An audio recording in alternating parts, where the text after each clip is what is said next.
금요일 144편 제왕시로 분류됩니다. 1인칭 나로부터 시작된 고백이 백성에게 주어지는 복에 대한 관심으로 맞춰집니다. 구조는 ABC, B-C-A-.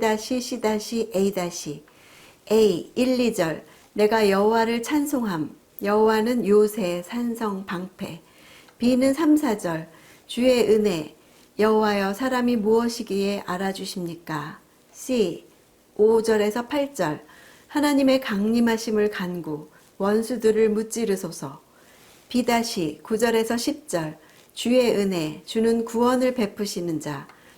C-11절 이방인의 손에서 구원해 주실 것을 간구.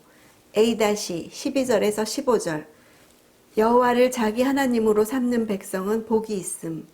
이상의 구조로 볼 때 144편의 핵심은 C-단락으로서 하나님이 강림하셔서 강권적인 개입을 통해 원수를 물리쳐 달라고 호소하는 것입니다.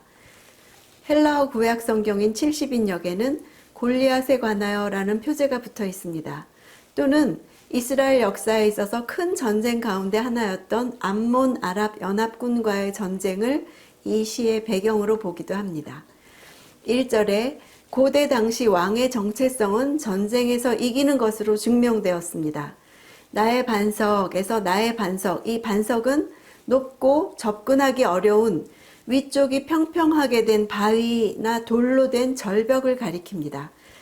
일단 그 위에 올라가면 대적을 방어하기에 적합해서 전쟁에서 적을 피할 때 전략적으로 사용되곤 했습니다.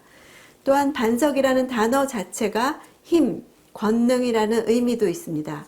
우리는 많은 부분 이 의미로 많이 알고 있죠. 근데 여기서는 전쟁 용어이기 때문에 전략적인 절벽을 의미합니다.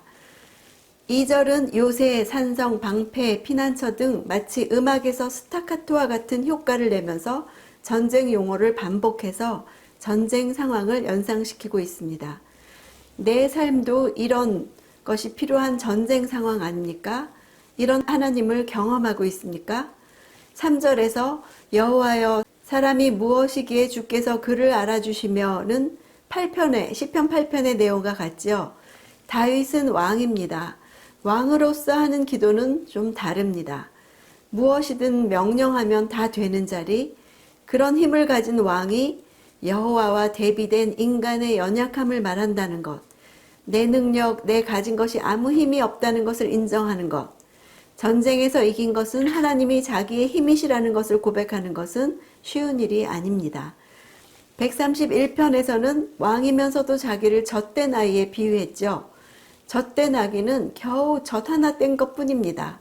온 나라에 권세가 있으면서도 자신을 엄마 없으면 못 사는 그 젖된 어린아이처럼 생각하고 내가 무엇이라고 하나님이 나를 이렇게 돌보시나 라고 고백하고 있습니다. 나는 나 자신을 어떻게 여깁니까? 오늘 우리도 내가 무엇이라고 나를 이렇게 돌보십니까? 고백하기를 원합니다.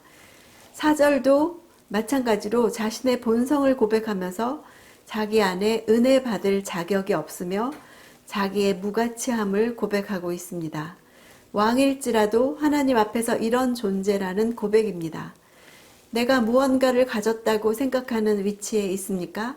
하나님 앞에서 나의 존재를 이렇게 다윗과 같이 보는 것이 필요합니다.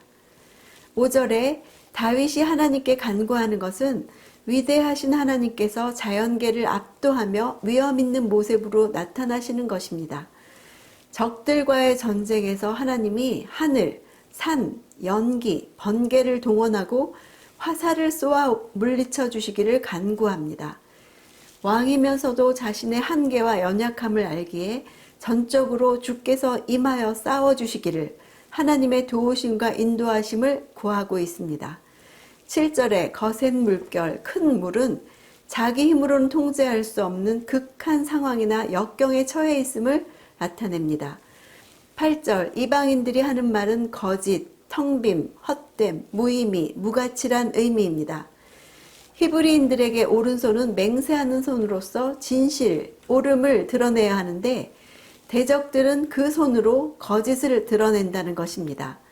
8절 대적들과 대조되어서 9절 자신은 입으로 노래하고 손으로 수금과 현악기로 찬양하겠다고 합니다.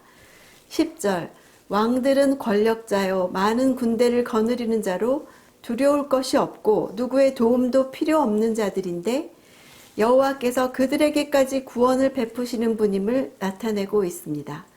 12절부터 갑자기 자신의 상황을 뛰어넘어 1인칭 복수로 백성들에 대해 언급하는 것은 제왕시의 특징입니다.